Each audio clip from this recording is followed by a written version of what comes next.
I'll see you on the other side. Do as I say, and you live. This isn't real. What is real? How do Your you contact define with this information is no You're accident. talking about what you can feel, what you can Your smell, search for truth and taste, deeper meaning see, has and led you real is here. simply electrical signals But interpreted by remember, your brain. the truth is not outside you. Devoted followers.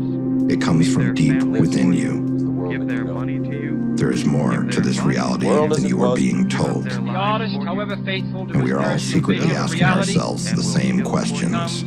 I love lost you. Who champion are we? of the individual mind, Why are we here? sensibility, And what against is our an inclusive destiny? society and an ambitious state. You want to become a cult leader? The great artist is thus a solitary figure.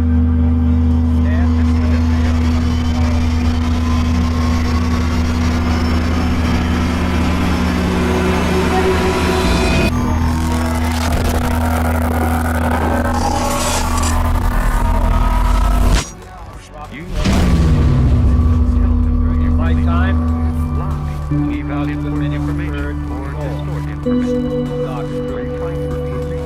yet in retrospect, we see how the artist's fidelity Establish has strengthened the fiber of our national life. Sometimes our great artists have been the most critical of our society. It is because their sensitivity. From the earliest stage I can remember, I was having dreams of flying cylinders in my backyard, the house I grew up in. And these cylinders did not have wings, and they would sort of flutter in the air. Interestingly enough, I also had many meetings with an old man who seemed to be connected to these flying cylinders. The old man had gray hair and a gray beard. He had a robe. He wore sandals. This man had such a connection to me that I actually would cry when I woke up from these dreams.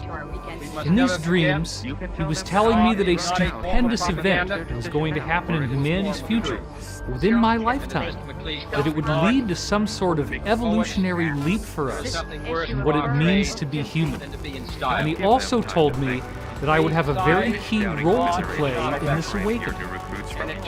He also said that I would be needing to learn as much about science as possible, and also he gave me a keen interest in UFOs and ancient civilizations. I was taught to spend a lot of time looking into the stone monuments around the world. He told me that was very important. He also wanted me to understand what these craft were that this phenomena was emanating from. A very powerful event happened when I was 5 years old, where I woke up in the middle of the night and I was floating over my own body. My body was alive. I was floating over myself in bed and I could see myself sleeping. But interestingly enough, my astral form, or ghost body, as I thought of it at the time, had the same pajamas on that I was wearing in the bed. So I'm literally looking down at myself, seeing myself sleep, and I then floated down the hallway, feet first. I felt as if there were voices talking. I felt a very strong energetic presence. And then I stopped at the stairwell that I would normally be walking downstairs through. And at that point, on its own, my body turned 90 degrees and then tilted up on a diagonal angle. And I started to drift down the stairs. As I then surged with fear, thinking, oh my God, I'm dying, the experience suddenly terminated, and I was not able to go any farther. However, I've come to believe that most likely I did have more experience after that moment in the stairwell, but that I was spliced back into my body without the memory being retained consciously. As I grew older, this out-of-body experience compelled me to try to get another chance. So for 2 years after this happened, every night, I prayed to get another chance to fly out of my body and meet the old man in person, quote-unquote, instead of in a dream. After 2 years, I broke down and told my mother what happened, and she was progressive enough to tell me that what had happened to me was one of a series of things called extrasensory perception, or ESP. So literally, I'm a 7-year-old kid, and I went underneath the stairwell in the basement of my house, and there was a whole row of paperback books, one of which said ESP in big capital letters. The title was How to Make ESP Work For You by Harold Sherman. I started reading the book. I was in 2nd grade. Most kids were reading Clifford the Big Red Dog. I did not understand many of the words, so I had to use context, but I was able to get through the book. For me, reading people's minds, knowing what they were thinking, that was commonplace. I was very aware of what people were going to say before it came out of their mouth. I was very attentive to the eyes, the body language, the ambiance and the nuance of the particular environment I was in. All of these things in my early childhood seemed to be anomalous until you started talking to certain insiders, at which point you realize this fits in with a greater mosaic. And it suggests that, like many others on Earth, I'm not suggesting that I'm unique here, there was extensive extraterrestrial contact that still to this day I have not been able to recover the memories. Everyone in the UFO community is faced with a seemingly outrageous challenge to try to make sense out of the enormity of material that there is to study. How do you effectively navigate and course through an incredible body of material that encompasses many different ancient civilizations that have megalithic architecture or giant stones? How do you bring in the element of secret societies and the occult ceremonies that are taking place within these societies? What is the relationship between those secret societies and the governance of our modern world at the elite level? Is there a deep state? Is there some sort of supranational cult that is actually controlling the world? And then, how does this knowledge gel with the concept of a spontaneous quantum leap in human evolution that could be coming our way? A good starting point for this esoteric investigation is to rethink everything that we thought we knew about history. Even things that were considered frivolous spending in the past are now understood to be powerful generators of wealth for certain people. My name is Michael Cremo. I am a researcher in human origins and antiquity, and that has led me into other questions related to human origins, evidence that goes beyond the timelines that modern science now accepts. You see, debt is good for the economy. Some people use the term L.P.R.U. That means out-of-place artifacts. According to what most scientists now believe, humans existed in a very primitive state for many hundreds of thousands of years. Human ancestors like Australopithecus, Homo erectus, Neanderthal, and so on. You know, they think, according to the standard ideas, that the first humans like us came into existence about 200,000 years ago. And they think the first civilized humans began to exist about 10,000 years ago. But if you look at some of these out-of-place artifacts, you can see some really amazing things. Some of them are pretty extreme. Make life difficult for everyone. And that's true. We have this very interesting area in Africa, there are some people who are and just this area naturally is rebels called and QloQwerQ. troublemakers. One of the more extreme examples were the QloQwerQ spheres. They're made of a naturally occurring type of iron ore called hematite. And these spheres, in multiple cases, have a very clear structure of 3 lines that are all parallel to each other, inscribed directly along the equator of the sphere. To me, that opens up the possibility that these metallic objects with these parallel grooves that go around the center of each one were made by someone with human-like intelligence. What's really interesting is they're found in mineral deposits in South Africa that are about 2 billion years old. They are clearly artificial. They are clearly not a natural geological formation. is They to were aid carved other by countries someone. and to This return opens up another forces huge to category of information, which is what has been referred to as the ancient builder race. My name is Corey Good. I'm a secret space program whistleblower and a extraterrestrial contact. Because of my access and clearance in the programs, I was able to learn a lot more than what is generally available about the history of our solar system. So during the time that I had this unprecedented access, I also started to look deeper into the history of our cosmos and started to find little bits and pieces about an ancient race they refer to as the ancient builder race. And they called them that because they knew nothing about them. They had found ancient structures all throughout our solar system and other solar systems that were around 2 billion years old. This is also a distinctly fascinating correlation because for many years I have found connections between what the insiders are telling me about the secret space program and a unique body of material called the Law of One. The Law of One material claims to have been generated by extraterrestrials through a telepathic communication. I lived with the people who generated this for 2 years. Their group is called L.P.R.U Research. The source of the Law of One claims that it originated on the planet Venus when it was Earth-like. They are similar to us, as in third density or third dimensional, if you will. And they said that they date back 2.6 billion years ago. Now that is amazing, because we didn't know about the Klerksdorp spheres back in 1981 when this came through. And yet, the dating they gave in the Law of One for when they were third dimensional like us is exactly the same as the geological dating of the Klerksdorp spheres.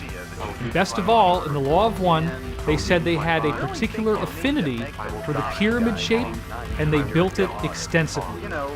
Therefore, it does appear that the solution to the mystery of who is the ancient builder race is that this is the group now identifying itself as Ra, the group that gave us the Law of One material, the same group that ultimately contacted Corey Good, appearing as blue avians, now appearing in 6th density, billions of years later, after they were like us. They are apparently the most evolved extraterrestrial group that has ever been involved with humanity. So one of the few things that we do know about this ancient builder race is that they had created this giant defensive grid around this local stellar neighborhood that we're a part of. 52 local stars clustered together.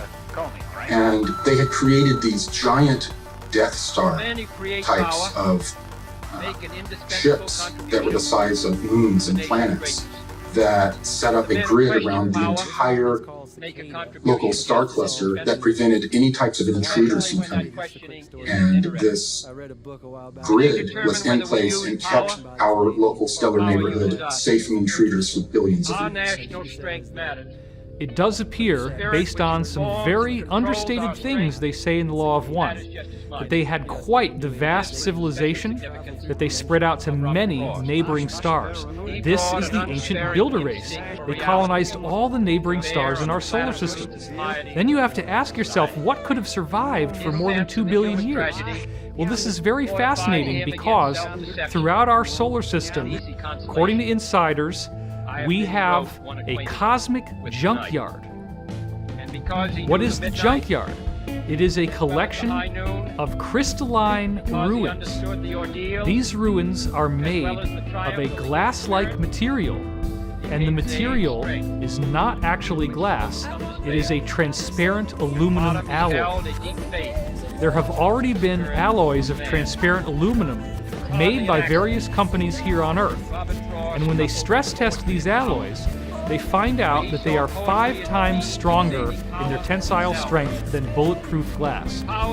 As our secret space program has apparently gone beyond our solar system with reverse-engineered technology similar to what they acquired in the Roswell crash over 70 years ago, they found that all of the approximately 54 different stars in our own local group of stars, which are all gravitationally connected, every one of those stars has planets and moons and satellites with these same crystalline ruins on them.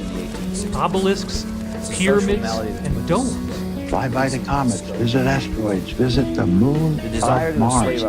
There's a monolith there, a very unusual structure on this object that goes around Mars once in 7 hours. When people find out about that, they're going to say, who put that there? Those obelisks, pyramids, and domes only constitute what is visible on the surface. The ancient builder race spent a lot more energy building inside these moons and planets. We're talking about vast regions that are habitable, where all you really need to do is seal off the door to the outside and reintroduce air pressure. And now you have pressurized an environment that can be occupied by human beings. What I believe is that in 1976, when Vikings did this incredible reconnaissance in the bicentennial summer, they photographed something that was a mystery. It was like the centerpiece of the NASA Redacted for going to Mars, the search for life, and they then never followed up. It's a set of pictures, 2 separate sets of frames at 2 different sun angles that show a collection of pyramids, an astounding geometric regularity in this layout. We don't have to prove they're artifacts. All we have to do is provide probable cause to suspect they could be, and then the ethics of science say you got to go and test. When you go back to the original NASA imagery of the Martian surface from 1976, there are 2 frames that really matter. There's 35A76 and there's 70A13. When you compare what is on these 2 frames, you can clearly see a city of what obviously appear to be pyramids, which apparently again were emulations of the ancient builder race crystal pyramids that they had found throughout our solar system and beyond. There is a gigantic pyramid estimated to be 1.5 miles wide. This pyramid is clearly pentagonal, 5-sided. But what is even more fascinating than that is that there are 2 of the 5 corners at the top of the pyramid that are narrower than the others. And when you actually look at the pyramid, it is the 5-star human pattern of the human body. You can superimpose the Vitruvian Man on top of what they call the D&M pyramid on Mars, and it precisely fits. Now what does that mean? That means the 5-sided pyramid on Mars is anthropomorphic. It is a human image. It is a pyramid built in the image of the human body. So believe it or not, pyramids and obelisks have been found on the moon, on Mars, and on other moons and satellites throughout our solar system that are very damaged and very, very old, over 2 billion years old. This civilization that was on Mars was very aware of the ancient builder race, and that these ruins, as their civilization evolved, they discovered they were very extensive. They were always made of this transparent aluminum crystal, and there are many places you can go where you can go inside a moon and find enormous cities worth of space. I'm Dr. Michael Sala. I'm the author of the Secret Space Program book series. I'm investigating ways to introduce information concerning classified technologies that have been suppressed from the general public for decades and are now going to be released, we think, in the very short future. Some of you might be asking, well, how could giant bases be built on the moon? Well, we know, according to a group of Japanese scientists that released a paper in 2017, that giant caverns have been discovered in the moon, and that one of these caverns is big enough to house the entire metropolitan region of Philadelphia within it. The people who were involved in this ancient builder race seem to have mysteriously disappeared, and the cultures that came after them worshipped them as gods.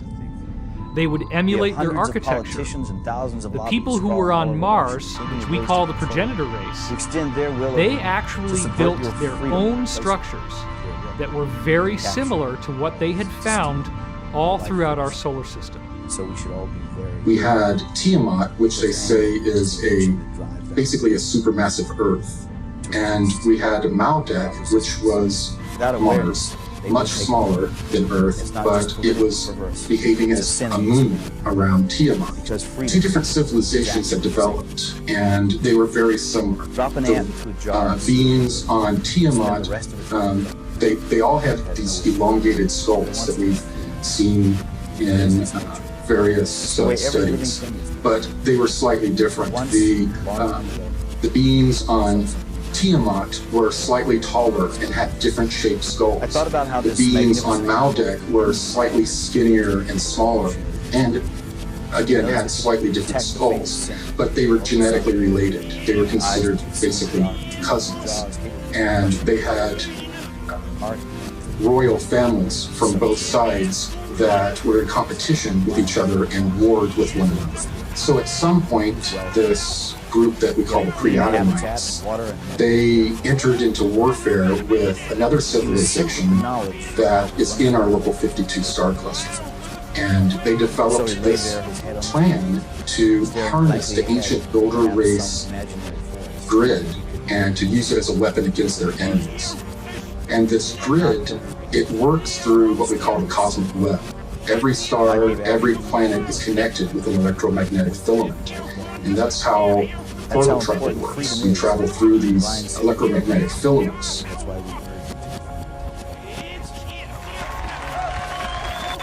And it's been used by some top scientists. So it is an idea which actually had currency in the last century, in the 19th century. And for those who care to go back into history and look at the major scientific journals of that period, you'll notice that articles on the electrical nature of comets and the possible electrical activity on the sun were topics of discussion. Unfortunately, in the early part of the 20th century, all of that was more or less suppressed.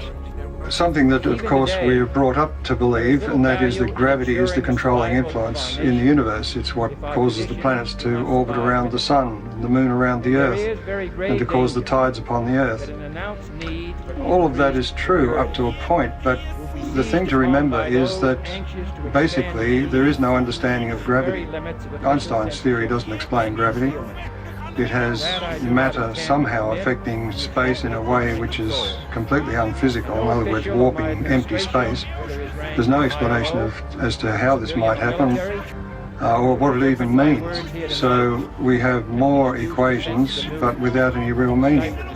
What I'm suggesting is that we don't have an explanation for gravity, and until we do, we will not understand the limitations of that theory.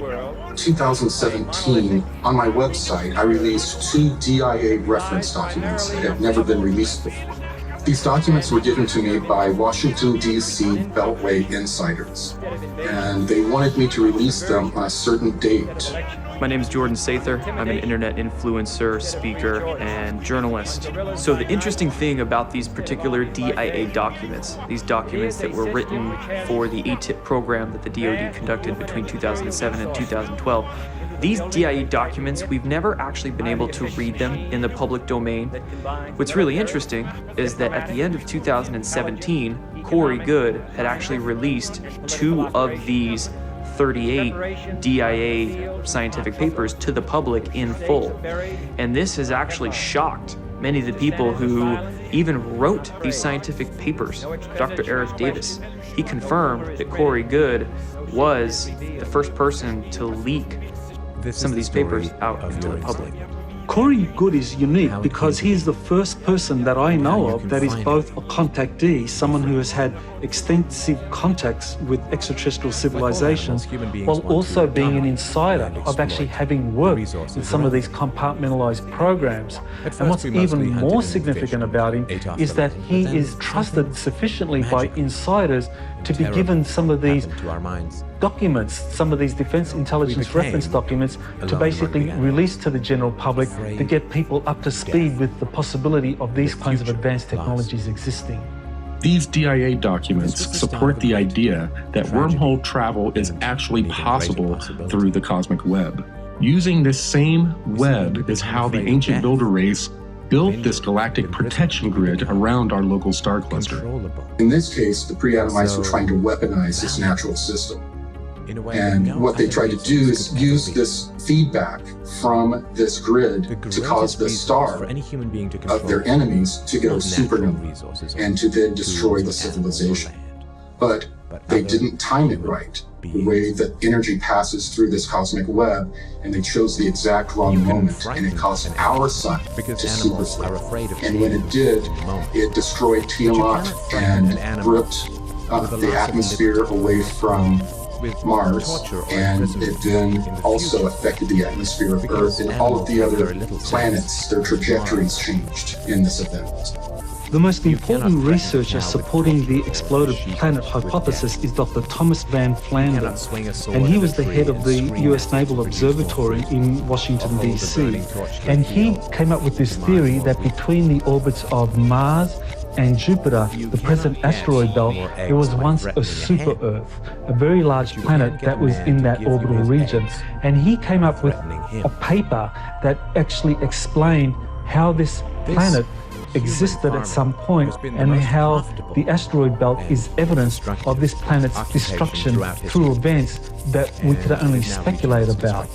And Dr. Thomas Van Flandern supported this exploded planet hypothesis by studying the geology of Mars. And what he found was that half of Mars was basically 20 miles thicker than the other half. And that was evidence of it facing this exploding planet and receiving all the debris. And that this was also an explanation for why the atmosphere of Mars was suddenly evaporated hundreds of thousands of years ago. I heard about it in secret programs that did much more research than what Tom Van Flandern had access to. And the code name for this was Brilliant Pebbles. One of the fascinating things when I first met Corey Goode was that he knew what the code name Brilliant Pebbles meant without me having to tell him. I had already written it up, I already had recordings of people telling me this name. So in the 1980s, scientists wanted to know what used to be where the asteroid belt is. They knew about Tiamat, but they didn't think there was enough debris there to actually corroborate that there was a planet there at one time. They developed this algorithm that traced back over time where these pieces would have been joined and would have been one piece, and where mathematically all of the other planets would have been. And they were able to extrapolate that, yes, there was a planet that was in that location, but most of it had been blown further out of the orbit. Interestingly enough, though, there was a project, Brilliant Pebbles, in 1987 by the beginnings of the secret space program, SDI, enacted by President Reagan, that had to do with a missile shield. And often they would reuse, within a certain set of programs, they will reuse a program name so that they have plausible deniability of higher, more secretive programs. They would layer them within the same name. And that way, if someone would mention Brilliant Pebbles, one of the scientists would be able to say, oh, no, that just had to do with a missile shield. It had nothing to do with anything extraterrestrial. There's a CIA document that actually has the transcript of a remote viewing session where the remote viewer was asked to look at what happened to Mars just before a cataclysm that occurred up to 1 million years ago. And Joseph McGonigal was the remote viewer who looked at Mars at the time of it undergoing some kind of planetary catastrophe, probably associated with the exploding superplanet. What he saw was that these surviving Martians getting on these spacecraft, on these planetary arcs, and evacuating to another planet which had a very equatorial region with volcanoes and so forth. This is where the Martians evacuated to. So after the great destruction of Tiamat and Maldak was damaged beyond repairing itself, these pre-Adamites took the moon as a giant ship, giant conveyance. It was also in the vicinity of Tiamat. They hijacked the moon and flew it to the Earth, and they tidal locked it with the Earth to keep it in place. And they lived on the moon for thousands of years, observing the culture, the development of civilization going on in the planet below, and at the same time having certain colonies down where they knew where ancient builder race remnants were. The survivors of the catastrophe who were inside Earth's moon then suffered another massive cataclysm 55,000 years ago, and we now know that this was caused by a solar flash, a massive emission of light, energy, and matter from the sun. Part of the problem when you have these solar flashes is that in addition to an enormous heating of the atmospheres and even the surfaces of planets, which could be up to 1,000 degrees Celsius, we're literally talking about a heat that can melt stone. You also have the sun throwing off a great deal of debris, a great deal of chunky, molten material that will physically strike the surface of planets and moons. This solar flash is what now is being called a micronova. A supernova is where a star completely explodes and nothing is left except for a red dwarf or brown dwarf. Whereas the micronova causes an incredible flash to occur, but the star maintains its stability and structure in the aftermath.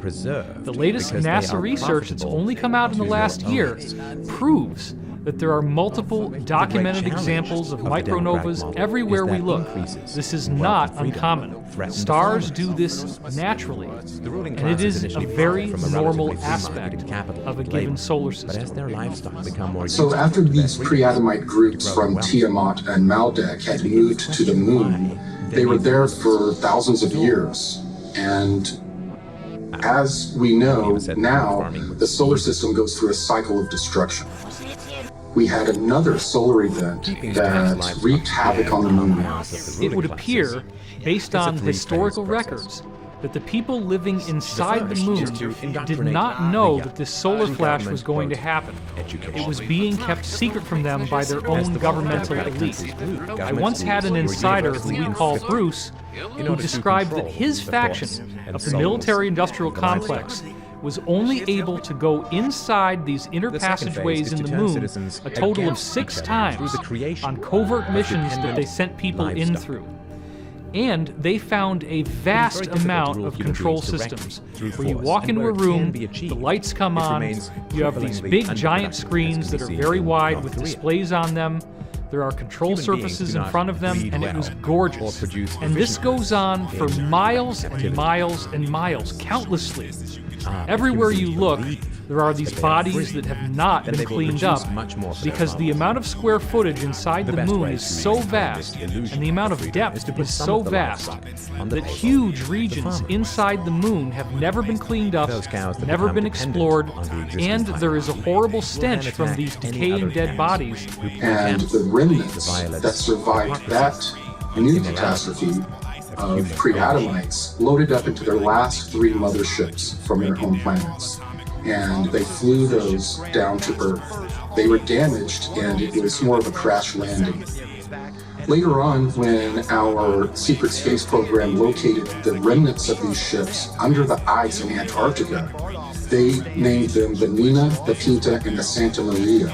So when these 3 motherships crash landed, the pre-Adamites that inhabited them began to cannibalize the technology and materials to build out a great civilization, and this civilization would later be known as Atlantis. Another important historical reference to existence of advanced civilizations is Plato's description of Atlantis. He described an island continent with incredibly advanced technologies, with a wonderful canal system and concentric rings, that this was something that was built in a series of islands, and it was the center of a vast empire that existed beyond the Pillars of Hercules. And many people speculate as to where Atlantis is, but I believe Atlantis is probably the western portion of Antarctica, especially around the Palmer Peninsula, that this was prior to 9700 BC, actually ice-free. They landed in Antarctica, where there is apparently a pyramid that, if you could see it without the ice covering it, is much larger than the Great Pyramid of Giza. That pyramid was a landmark for the surface feature of something that is predominantly underground. There are enormous ancient builder race ruins underneath the surface in Antarctica. The progenitors crash landed in Antarctica, but at the time, the Earth was on a different axial tilt, and Antarctica was not covered by ice. In the 15th century, the L.P.R.U map was produced, and what it shows is the coastline of North and South America, Africa, as well as what appears to be Antarctica, the Palmer Peninsula, as well as part of New Schwabenland. Now, this was well before Antarctica was discovered. When we explore the idea of Antarctica being ice-free, we have to look at the evidence of pole shifts. And the person who's most associated with theories of pole shifts is Charles Hapgood, who wrote a book called The Earth's Shifting Crust. And his book was supported by Albert Einstein, who wrote the foreword to it, and basically believed that Hapgood was correct in terms of his theory, how the pole shifts approximately 40 degrees from one age to another age. This pre-Andamite group, while their civilization was thriving on Tiamat and Maldek, they became very, very proficient geneticists. And they brought that with them to the Earth. And when they got to the Earth, they found inhabitants that were humanoid beings.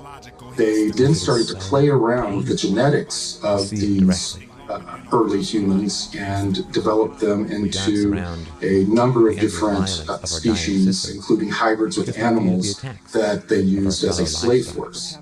So the people who crash landed in what we now call Antarctica began to introduce their DNA into the genetic material of humans from Earth. And those people who were cloned out did have the elongated skull physiology.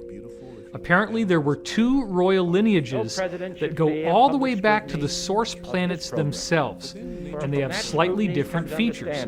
When you look at the elongated skulls, some of them have a distinct bun-like bump that looks almost like there is a ball on the surface of their head there, whereas other elongated skulls have a smooth slope without that bun-like protrusion. This apparently refers to the two major types of extraterrestrial lineages from this exploded planet. So the pre-Adamites thrived for thousands of years and became the Atlanteans. 11,800 years ago, our sun had another micronova. And this was one of the more severe micronovas. And as the ejecta from the micronova left the sun, it impacted the moon and also Earth. According to the maps Charles Hapgood supplied and ice core samples, two British researchers, Rand Flem-Ath and his wife Rose Flem-Ath, wrote a book called Atlantis Under the Ice. What that book shows is that West Antarctica, the Palmer Peninsula in particular, was actually 40 degrees north of its present location in the temperate zone, and that approximately 9700 BC, this is when this coincides with what Plato described as the time Atlantis collapsed into the ocean, that this is when the pole shift occurred. And so that coincided with that region of Antarctica moving down towards the South Pole and it being frozen over, and everything that was in that continent was flooded and flash frozen. And so according to the maps and the ice core samples, what we can see about Antarctica is that indeed West Antarctica has been ice-free for significant periods because the ice core samples only go back several thousand years at most. Whereas when we look at the ice core samples from East Antarctica, these are millions of years old. When the Earth shifted on its axis, it caused Antarctica to move from a lush tropical zone to a colder region. And it did so quickly that it flash froze the waves that were leaping over the continent. Several years ago, the CIA declassified a document that was authored by a geologist by the name of Chan Thomas. That document is called the Adam and Eve story, and it describes a cataclysmic series of events associated with a pole shift of up to 90 degrees, where the Antarctic and the Arctic, those both flip approximately 90 degrees so that they are now at the equatorial zones of the planet. With a rumble so low as to be inaudible, growing and fuming into a thunderous roar, the earthquake starts. Only it's not like any earthquake in recorded history. In California, the mountains shake like ferns in a breeze. The mighty Pacific rears back and piles up into a mountain of water 2 miles high and starts its race eastward. With a force of 1,000 armies, the wind attacks. Within 3 hours, the fantastic wall of water moves across the continent, burying the wind-ravaged land under 2 miles of seething water coast to coast. Central America suffers the same cannonade. South America finds the Andes not high enough to stop the cataclysmic violence pounded out by water in her berserk rage. In less than a day, Ecuador, Peru, Western Brazil are shaken madly by the devastating earthquake, burned by Mother Earth fire, buried under cubic miles of torrential Pacific seas, and then turned into a frozen hell. Everything freezes. Man, beast, plant, and mud are all rock hard in less than 4 hours. Europe cannot escape the onslaught. Western Africa and the sands of the Sahara vanish in nature's wrath. The area bounded by the Congo, South Africa, and Kenya suffers only severe earthquakes and wind. Survivors there marvel at the sun standing still in the sky for nearly half a day. As the Arctic basin leaves its polar home, eastern Siberia, Manchuria, China, and Burma are subjected to the same annihilation as South America. Wind, earth fire, inundation, and freezing. The Bay of Bengal Basin, just east of India, is now at the North Pole. The Pacific Ocean, just west of Peru, is at the South Pole. Australia is the new unexplored continent in the world's temperate zone, with only a few handfuls of survivors populating its vastness. The cataclysm has done its work well and drives the pitiful few who survive into a new Stone Age. Once more, the Earth has shifted its shelf, with the poles moving almost to the equator in a fraction of a day. Again, the atmosphere and oceans, refusing to change direction with the Earth's shell, have wiped out almost all life. After this tumble, we'll join Noah, Adam and Eve, Atlantis, Mu, and Olympus.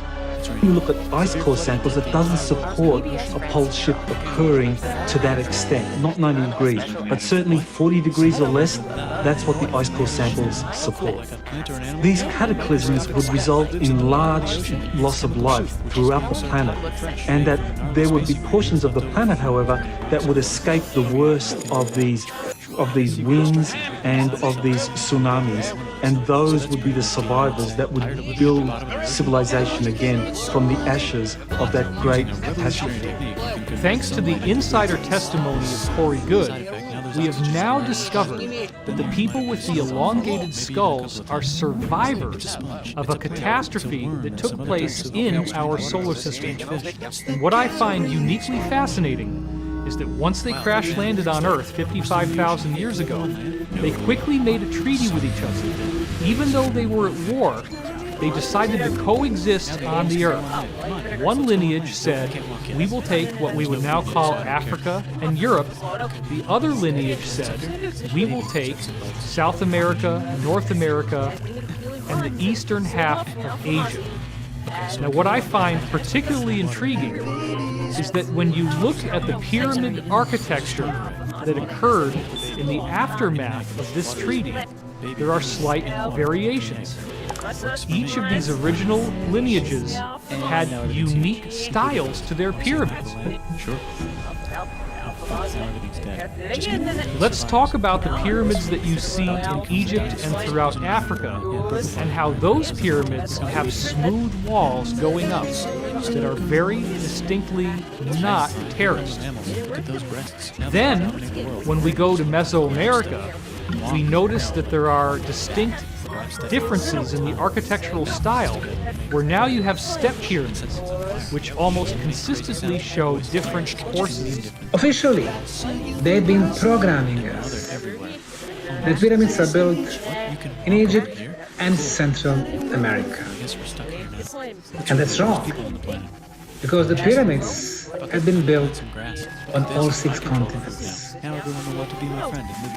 Probably at this moment in time, there is no living soul who have visited and investigated more pyramids than myself. In China, 250 pyramids near the city of Xi'an. We have pyramids in Indonesia. Our friend Dr. Danny Hillman discovered pyramid in western part of the island of Java. It is known under the name Gunung Padang, the Hill of Light. Cambodia, Southeastern Asia, the Koh Ke in the northeastern part of the country, a beautiful pyramid. Australia, 2 hours drive from Brisbane to the north, Gympie Pyramid. In Africa, 155 pyramids. Island of Mauritius, 4,000 kilometers away from the African continent, in the middle of the Indian Ocean. 7 beautiful stepped pyramids. More than 300 pyramids in Peru. And then Tukume pyramids in the northern part, more than 200 of them. The biggest one, of course, Huaca del Sol, the Pyramid of the Sun, near the town of Trujillo. There are probably well over 100,000 pyramids, maybe up to 500,000. But more than 97% are still hidden in the jungles and forests. At Angkor Wat in Cambodia, we have a very unique outlay of different pyramidal type sites. And according to the work of Graham Hancock, those different architectural sites, although they appear to be randomly positioned, actually align with the constellation known as Draco. And what's best of all is that there is a drift in the Earth's axis called the precession of the equinoxes. And the alignment of where this series of pyramids in the Angkor Wat area of Cambodia line up with the position of the Draco constellation. This only works if you go back 12,500 years ago.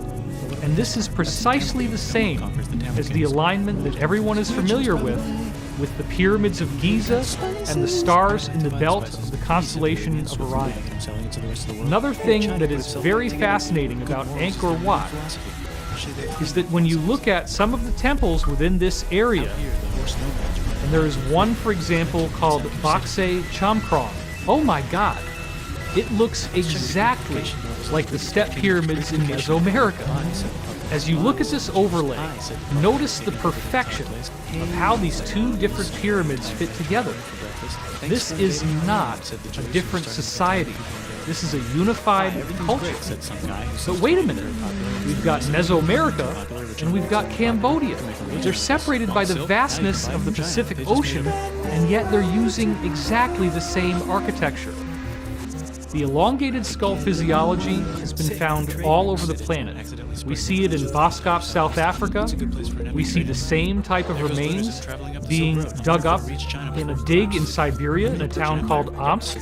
We also saw reports that the Mongolians or the Huns, as they conquered going west, had these strange elongated skull features as well. We see these skulls in the tombs of the elite in Europe. And then, interestingly enough, you have a different strain that we find in the Americas, both north and south. I find it very fascinating that this evidence is hidden out in the open. We see these elongated skulls all over the world, but we don't ask the deeper questions. This becomes a very important question of how the modern-day Illuminati, deep state, or cabal actually do believe that they are the remnants of these people with the elongated skulls. The deep state consists of the Rothschilds, the British royal family, the Vatican, and the Chabad cult, which many Jews do not consider to be Jewish. They consider it to be a Khazarian criminal organization. The secret societies are higher than the countries in terms of the loyalties of their membership. Whether it began with with stellar civilizations, I've met someone who purports to be from a stellar civilization, and I've been informed they don't like the term extraterrestrial. They prefer stellar civilization. Be that as it may, whether you believe in extraterrestrial stuff or not, it's clear that here on Earth there's a 1%, there's a 99%. And in 2012, the forces of good started to win. And the Mayans and others had predicted this, and I think the way I explain it to myself is that the collective meditation and prayer that was being done ended up bringing in the positive stellar civilizations, and now the negative stellar civilizations are on the run, and the elites are on the run. Now, the good news is, I think human beings are an experiment of free will, and I believe that if we can resurrect our individual sovereignty, there is no power in the galaxy that can stand up to us. And they find some land, 2 types of land, and they name them accordingly. They also invade some other places and get called many names, such as Vikings. As I got older, there was another series of high strangeness events that took place. I was often having high fevers as I grew up. The Holy Roman Empire. And these fevers were correlated with 2 distinct phenomena that would always happen. The first thing is that I would have a very strong sense of pressure in my ears, and I would start yelling to try to get over the sound. The other thing that would happen is I would get geometry in these hallucinations during the fevers. I would feel as if the world around me had been turned into geometry. I would see strange geometric patterns like mandalas superimposed over everything. This was not at all enjoyable. It was very unpleasant. I would be screaming, and my mother would have to calm me down. As I got older, I discovered that those fevers were most likely an extraterrestrial phenomena in nature, that there was something going on. The way these extraterrestrials on the benevolent side change our DNA is through a virus. Now remember, what does a virus do? It defeats the cell wall and injects its own DNA into your cell. You can take a cell that defines who you are with its DNA and inject new code into it with a virus. I remember having dreams where I was seeing benevolent, ordinary, human-looking people like the old man in robes coming into my space, landing in this roughly bus-shaped craft in my yard, bringing me on board, and actually giving me these injections of these viruses so that my DNA could be modified and upgraded. I would wake up in the middle of the night. I would be on some sort of program that I didn't consciously have any objection to, where I felt like it was time to go to school. I would walk out the side door like it was time to go to school, but I would notice that everything was black, and I'd say, what the heck is going on? I'd turn around and go back into the house.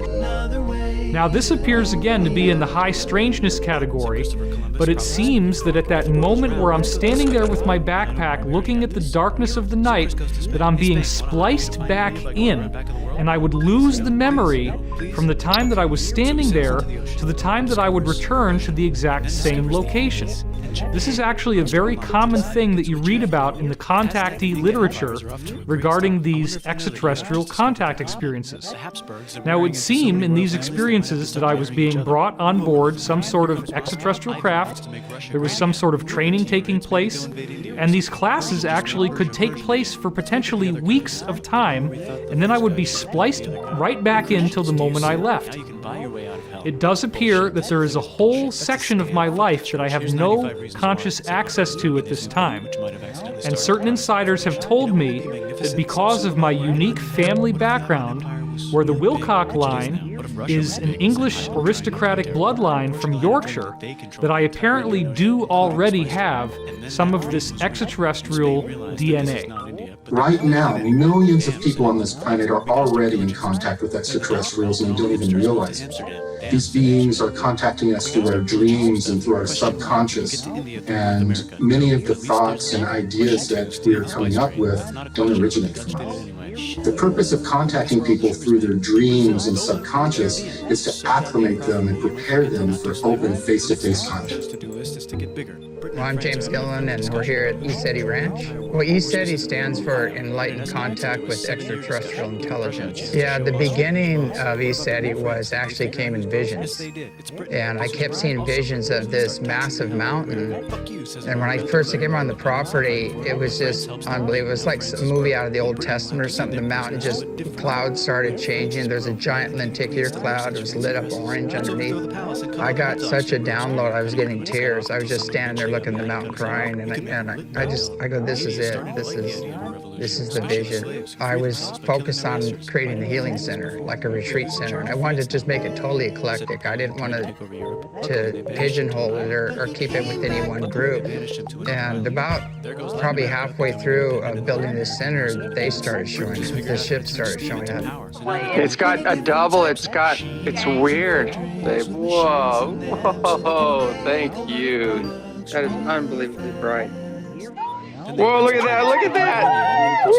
Whoa! Buy stuff from us. Nah, dude, we already And the first encounter was an all-day meditation. I was meditating, and I had a beautiful transmission coming to me about the Earth and humanity and our ancient history, who we are, and how we've gotten to where we are, and what needs to happen to heal, to clean up the planet and the consciousness here. And so I asked them, where are you coming from? And they said, actually, we're on a ship. And I didn't even make it to the door, and my sister and her friends came up banging on the door, and they go, did you see it? Did you see it? And I said, see what? There was a huge light ship hovering right over the house here. So that was my first encounter where I realized I needed to start doing some research on tying in the higher dimensional beings and the spiritually and technologically advanced off-world visitors into the spirituality side of it. When you go within and start expanding in consciousness, we find out we're not just a body and a personality, we're a spirit and a soul, and that's a multidimensional aspect of ourselves. And so as you expand in awareness, you start taking in these other dimensions, and contact is a natural occurrence when that happens. My name is Barry Littleton. I do stock trading, level 2 options, and I also am involved in social services. In the UFO field, I'm kind of just stepping forward. It started off with childhood experiences, so that's one of the things, but then I went into what I call adult onset experiences, which included missing time. So we're looking almost 20 hours of my life was missing behind being upon board the ships. When I talk about it now, it sounds very uniform, but it took a lifetime to put the pieces together. Instead, I was more into hiding it to a degree and trying to just be normal and whatever it took to kind of try to blend in instead of talking about these experiences, anything I wanted to do. I always heard it as termed as demonic, dealing with demons, and that labels somebody as demons or crazy and puts the most negative connotation on it possible. That's one problem I think there is, and that's a real way to block people from talking about this and ever coming forward. These beings, they never would give me any revelations about the future, but they only gave me information concerning the Earth and always the technologies. And there was a lot of love energy that came off them, enough to where being in the presence of a non-human, it would somewhat chill you out, because it's not just a normal thing, and there's a great risk of panic there, but the type of vibration coming off them, coming off their biofields, was very calming. It started off with a being that was insectoid, and when he would come and interact with me in my daily life, he was doing something with the optic nerves, I'm sure of that, to make him appear even more human. But when I saw him on board craft, he was definitely insectoid and ancient, smaller. Okay, that'd be the first thing that stepped forward to me. There was another one step forward that was Mana, but it looks like Earth's brain coral is the way this being's head looks, okay? And taller, but very peaceful and also very scientific to a degree. I've also seen small blue beings that claim to be from Andromedan, maybe about 2.5 feet tall, I would say. Those are some. And then there's the other portion that I had a hard time dealing with, because there's no frame of reference for this, is that beings that are on board these crafts that are non-corporeal, non-physical, they have different containers for their consciousness, like plasma or light configurations. The inside of the crafts themselves that I've seen look like type of a fungus, type of a hard mushroom. It's slightly different. So that told me that these craft are actually organic. If we're going to become a type 1 civilization, we need to start just not incorporating the spiritual, but also the organic components into our space travel method. I believe what is happening on the planet right now is a shift in consciousness. And meaning not, I've heard it called other things such as ascension, we're going to go to another dimension. I've heard all these things, but I think in reality, it's a shift of consciousness. Because at least, in my opinion, 85 to 90% of our population has had extreme contact, but they can't remember it. They're unaware of it due to the fact our perception is so molded. Internet has helped with starting communication amongst what I call melanin-dominant contactees experiences. And like I said, it was the indoctrination of religion that kind of stopped that to a degree. But right now, I think that the fact that certain people are coming forward and taking it through darts, a few darts, is making it more accessible to others and others more comfortable about it. I believe they are reaching out because they're wanting right now to help us with this shift in consciousness. And what has been shown to me is humanity does have a type of free will, but we're not going to be allowed to destroy the earth anymore. Yeah, my name is Robert Salas. I had experience in the 60s at Malmstrom Air Force Base as a missile launch officer. When this incident happened, right afterwards, we were ordered to sign a non-disclosure statement. And, that had very strict penalties if we broke that. The incident was classified. However, since it had been a long period of time, they were going to declassify what I'll call the Echo flight shutdown of 10 missiles. The Echo flight incident happened March 16th, 1967. Ours happened 8 days later, March 24th, 67. In addition to that, there have been many other incidents involving UFOs at nuclear missile sites. It happened again at Minot in 1968. It happened at Whiteman Air Force Base, and other bases of similar incidents. It took time to get to the point where I realized that we were certainly not alone in the universe. And I had plenty of time, of course, because I couldn't talk about it. But eventually I did get to that point, and it was a kind of awakening that what we were doing on Earth here, building up nuclear stockpiles, and having the ability to completely destroy every living thing on the planet, was not acceptable, not only to us, but to others in the cosmos. The bombings of Hiroshima and Nagasaki still haunt me. I think about that a lot. And the fact that we could easily be involved in nuclear war today. We've done it with Chernobyl, we've done it with Fukushima. That's immoral. It's immoral to the whole human race. We can't just adopt the morals or ethics of one particular country or group of people. We're talking about humanity as a whole and how we fit into the cosmos. You know, we are, it should be obvious to everyone by now that we are not alone. And it's ridiculous to think that we are. And the entities have spoken. They have said that you should not have nuclear weapons. My name's Peter Maxwell Slattery, and I'm from Australia, and I'm a lifelong experiencer with probably the largest catalogue of UFOs, paranormal activity captured on camera and video in the world. There's so many different types of crafts that I've filmed, whether they look like they're plasma, they're morphing, changing shape, these egg-shaped type crafts, pearls, and that's, you know, we look at the translated word of Buddha, they talk about pearls in the sky that brought the gods down to earth to visit man. I've always been an experiencer since a young age. It started off with telepathy. Not long after that, I started to see grey aliens, but they were white. I didn't know if they were alien, you know, angels, demons. I just didn't know what it was. My journey with coming out about my experiences was the hardest thing I have and ever will do, in my opinion. I've been shot at. I've had death threats. I get hate mail almost on a daily basis. And I didn't ask to go on the news or to talk about this. I had the news come to me and ask me if they could use my footage, and I just wanted to know what the hell was going on. I went and got brain scans, I went and talked to people. I thought I was literally going insane. A lot of us do think about suicide.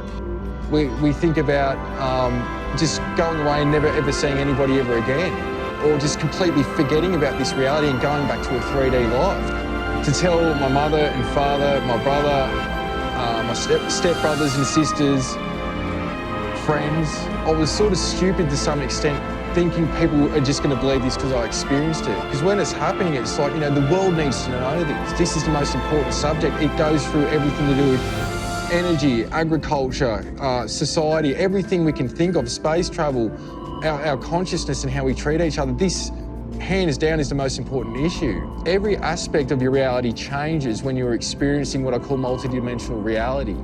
An experience that I've had that really touched my heart with the start of all this was I was in my lounge room and broad daylight, middle of the day, and I was approached to what I can only call is liquid blue light beings. Now, before this experience, I'd seen these liquid blue light orbs coming in and out of my house.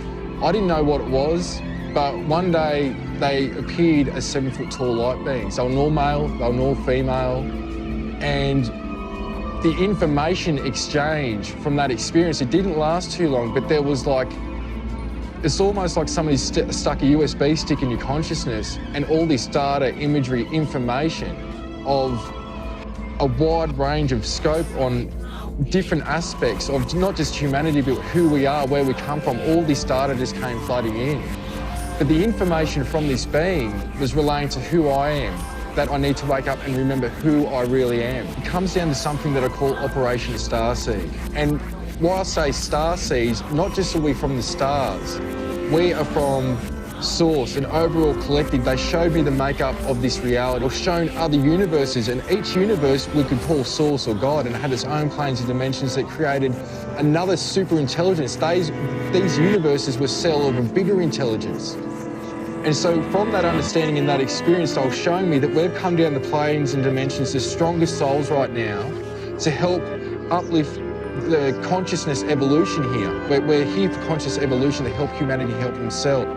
So what we have on Earth is a wide variety of different extraterrestrial races who cherry-picked DNA from all over the galaxy. Let's look at this particular population. Let's look at this particular population. They're all fundamentally human, or humanoid at least, because that's a constant throughout the galaxy. But this particular human race has a spiritual sense. This particular race has telekinesis. This particular race has telepathy, or has some sort of unique resiliency. And can we chop that out and then make our own designer humans who have the best of everything we can find all throughout the galaxy? Over 60 of these genetic farmer race groups came together and formed a super federation. And this super federation was formed to help them manage this great experiment that was made up of 22 different genetic experiments on human beings on this planet. Some of the examples of how they would make these genetic changes is that they would use viruses as delivery systems. They would make changes to certain genetic markers or genome in this virus and use the virus as a delivery system. And not only did the virus deliver the genetic changes to the civilizations they were working on, but they also were used to call off the weaker genetics and allow the experiment to thrive. These genetic programs were developed to boost or enhance the natural evolution or ascension of the beings on the planet. And what they would do is they would take a genetic approach where they would tinker with our genetics And instead of allowing eons of time for genetic changes to occur, they would cause them almost instantaneously. So on our planet, we have all of these different genetic experiments that are in some cases competing with each other. To prevent these experiments from mixing with each other or wiping each other out, they began to develop social norms and different ways for these cultures to self-police and protect their own genetic experiment from being interfered with.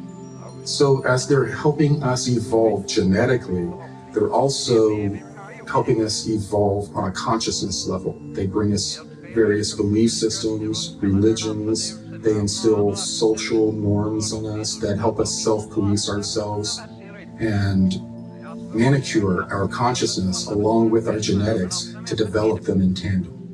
Even today, these experiments are compartmentalized through religion, language, geographic location, and culture.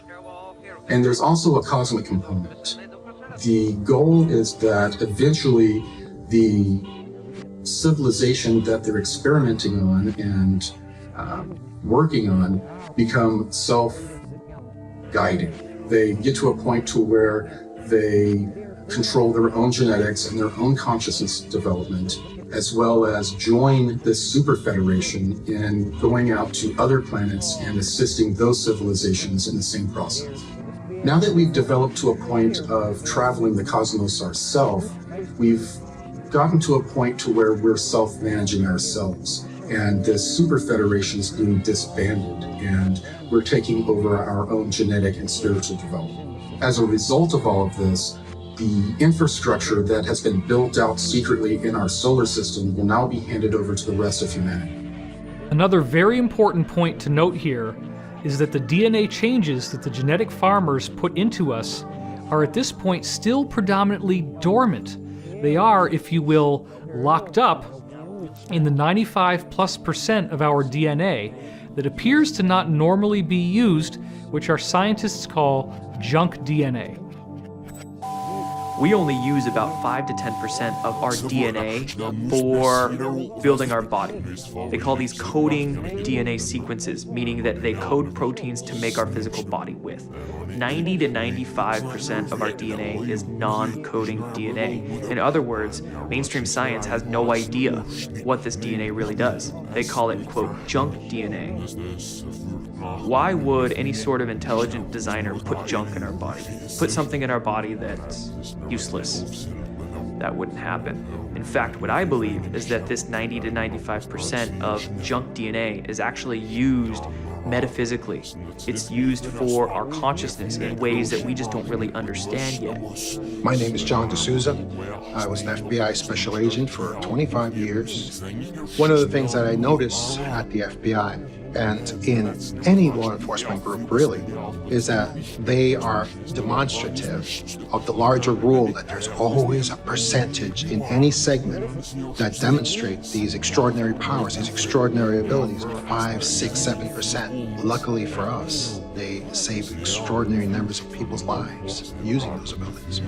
I think what sets these people, this segment of the population, what sets them apart from everyone else is that they have some kind of marker that designates them as having parts of their DNA activated that the majority of the population doesn't have. And that's something that's evident no matter where you go in every group. There's always that segment, that remainder of people that they just activate.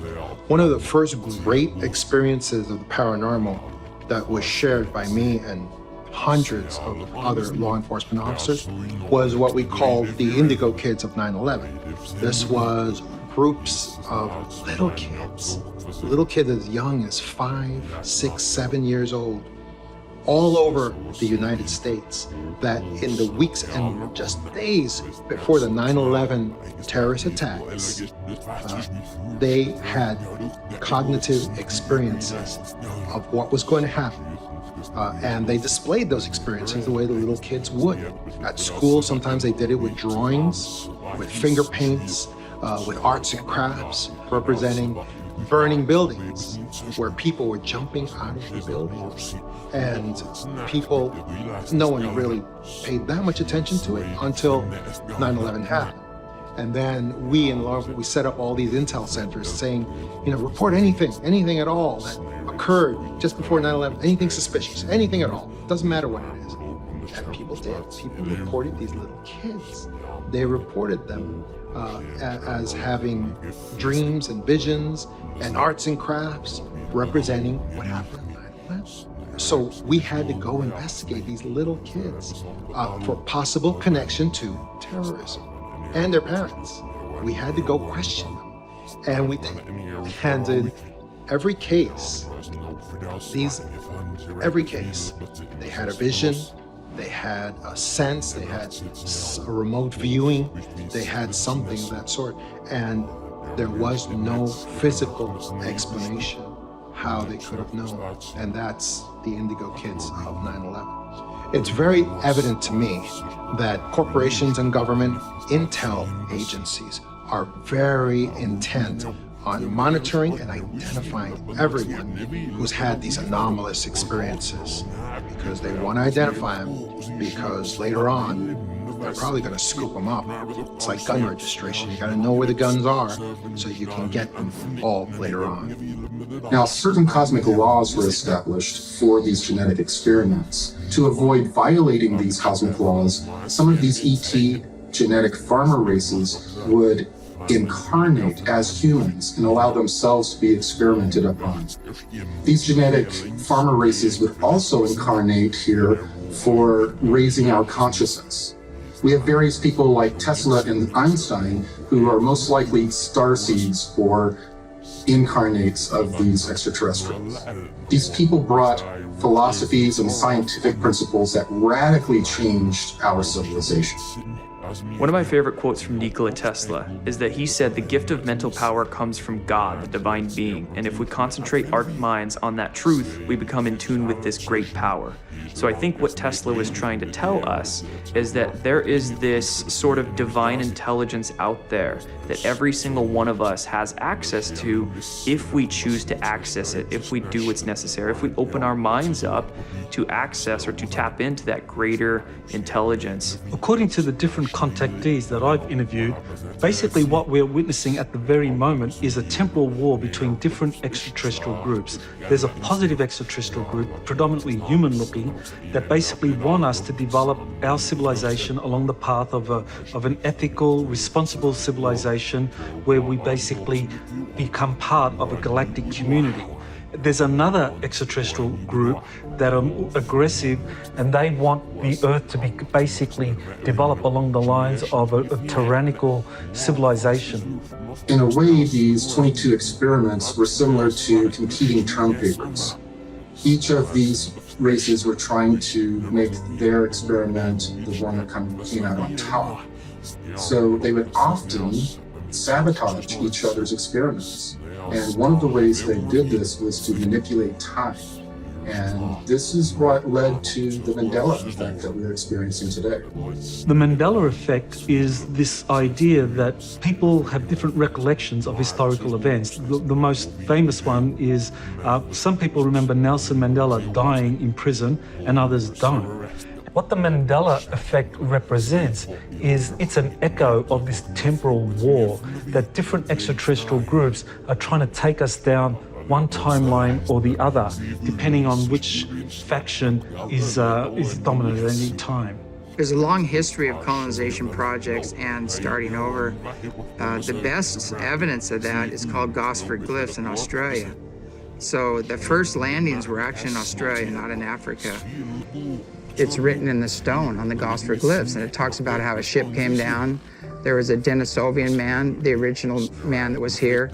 They added their genetics to him, and they created the hybrids. When they did this, they manipulated to create basically the Aboriginal, the original people. And it was so they could incarnate into that body and have the Earth human experience.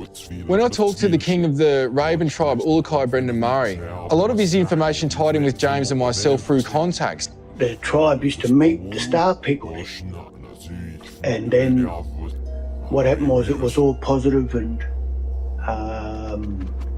and consensual. But then something happened at a time where other beings were turning up and started to actually remove people from that site and take them on their crafts. And in a time when the human DNA had that multi-strain, like 6 double helixes instead of the 2 that we've been hinted to, where the people would transform and escape the kidnappings from these crafts. And the older people informed me that they were taking people off to other continents and creating new humans out of our DNA here. And it was a group from the Orions who were meant to be coming and doing the kidnapping. A negative ET group. Right across this continent, the DNA become attached to the land, and the land attached to the actual DNA. We are no different to the planet itself. We're just a fragment. I know that there was 7 major forms of our DNA created in the first place. And I know that some people talk about when those 7 major forms of DNA was first created, that they created another, like a future form of another 5, like semitones, for the development of the interbreeding, so that when these different physical aspects come together to create new life, then the soul structure was different as well from the previous generations. So that soul structure was already implemented in the ethos. So it's like music, there's 7 major tones, 5 semitones, just make it 12. The creators understood that there was a time when these 7 major forms of humans were going to start to mingle. And so they allotted these 5 extra tones or semitones for them people to be interbred with and to become interracial. Now, a lot of elders, whether it's in America or Australia or other cultures, they talk about that they were seeded by the Pleiadians. We also have a lot of rock paintings and cave art depicting what we call the Wandjina, the sky beings. My name is Clifford Mahudi. I'm a Zuni Pueblo Indian, and I have been working to get a lot of information among the indigenous groups, especially the North American Indians and our neighbors to the south, our brothers and sisters, the Mesoamerican Indian people. And I'm doing this because it is about time that we start gathering the information to convey and pass on to future generations.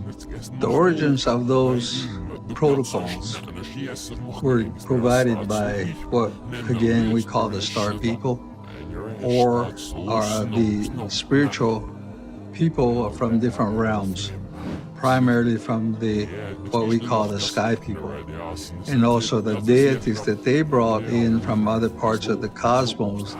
They were put in place so that they had one way of worship. If you look at it in terms of the origin of what we are going, we started out is that technology and spirituality were in connected, real tight in the beginning. And throughout the ages, they've separated technology away from the spirituality, and then it became the hard science. And somewhere in that path, man invented religion. Religion was primarily for 3 basic reasons. First of all, it was fear. And of course, the other one was control. And the third one was greed. And so it worked against spirituality. The indigenous community had technology that was performed through the conscious methodology. For example, there was remote viewing. I'm John Vivanco, and I've been in remote viewing for over 20 years. I was working in a civilian think tank. We were civilian operation, yet we were utilized by some of those in government. And usually the stuff in government was bizarre things. It was never normal type stuff. There's one case that we've really dug into, and that's the case of J.C. Brown. He claims that he came across a cave that went, 11, 14 miles underground. And he came across what he called the village, eventually he called the village, which was these cutout rooms. And in these rooms, he found giant mummies that were up to 12 feet tall. We decided to take this case, see if we can find out first if it's real. What's going on here? Digging into these giants, we went further, right? So we also go and we identify the location where we can find them, the whole 9 yards. But as far as the giants are concerned, these are from an ancient civilization. These beings have been on Earth for a very long time. When we looked at where they originally came from, it was a seeding on one side, like humans, for instance, and then alien intervention, where they had genetically manipulated this species to be the way they are. And what happened with them was that there was a major cataclysm. This is probably around the time of the flood, so they were still around. And a major cataclysm occurred, especially up in the flooding, up in the Pacific Northwest, that wiped them out. And this cave system that these guys went to, these giants went to, was them trying to escape and get out of the way of this cataclysm. Now you had humans who survived this cataclysm. Whenever the Earth would have a catastrophic episode, these genetic farmer races would take the civilizations they were experimenting on underground to protect their experiments.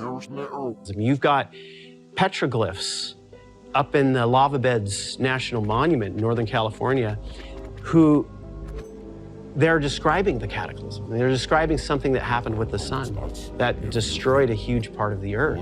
And so these giants were wiped out in part by that and in part by, Native Americans. I mean, they hunted them down and they killed them.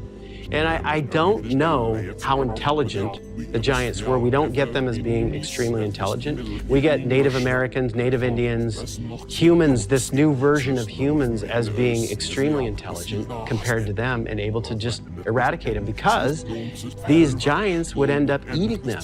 They would capture them and eat them. We looked at the reality of his find, and then we also looked at what he was doing at the moment he claims that he found it. And those two things lined up. So we're getting giant mummies. We're getting weaponry. We're getting strange symbols on copper plates. Everything that he claimed that he found, we saw in our remote viewing data.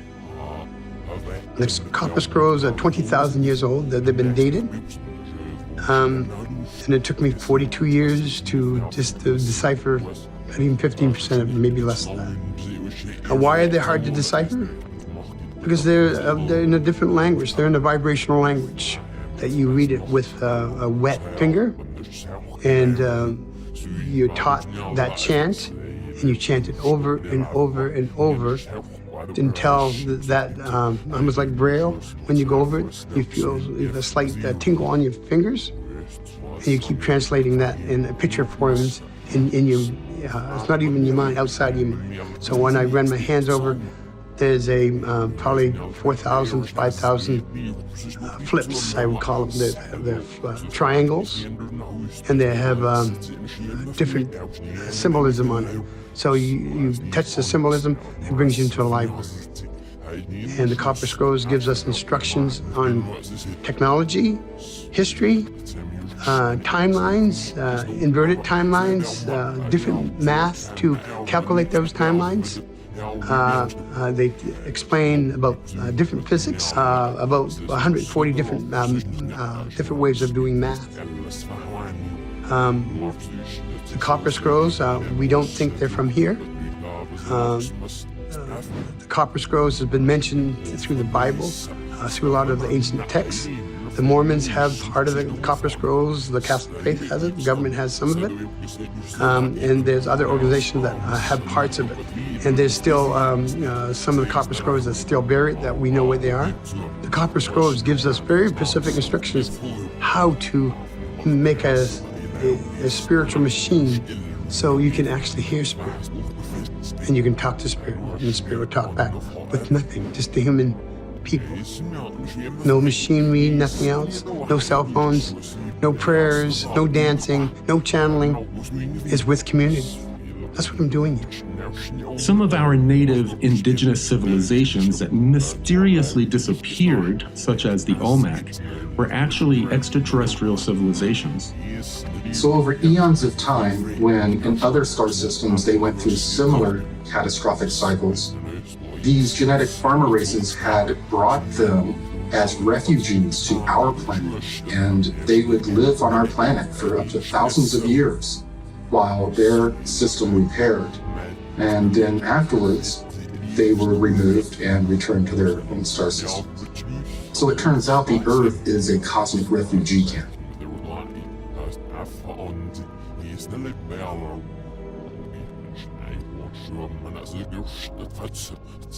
So the things that we see in the Bible as apparently metaphorical are actually real stories. They are real pieces of information. And this, I believe, includes the idea of Jesus arriving. So the group that Jesus came to oppose actually hijacked his message, and as of 325 AD, created the New Testament, where they very selectively manicured Jesus' message to remove the teachings that they thought were anathema to their agenda. So apparently, Jesus spoke to one of the original apostles, Apostle Peter, about reincarnation. This apostle then said that reincarnation was the great secret teaching of Jesus.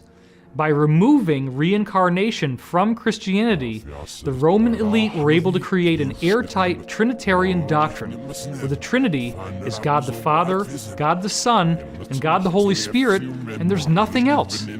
The Holy Spirit becomes this sort of mystical thing that is not gendered feminine. You have the Father, which is masculine, the Son, which is masculine, and the Holy Spirit, which does not have a gender. Therefore, the role of the feminine is removed from the Trinity, and this is an important point. The suppression of the feminine by the patriarchy to hold down the feminine aspect of human spirituality, and the feminine perspective that would include itself in governance, in law, in education, in all different aspects of society. One of the huge parts of awakening is, really understanding, feminine energy. And I think, really what's being rebalanced or coming to light for people is the end of patriarchy and the understanding of things like sacred union. But when women are holding sort of this historic resentment towards men, it's still not reaching a place that we need to reach, I think, with each other, to have unity consciousness, because it has nothing to do with men. It has nothing to do with women. It has to do with the programming. It has to do with something that's impacted both sexes. I mean, if you think about it, men have gone off and gotten their limbs blown off in war. Women have been exiled, and there's been a lack of, justice or lack of empowerment. So this is how we heal our DNA. So junk DNA is actually scrambled fire codes that hold masculine and feminine energies in balance. That's how it upgrades, and it connects to the earth grids too. So the rebalancing, has to do with recognizing that the junk is actually a treasure.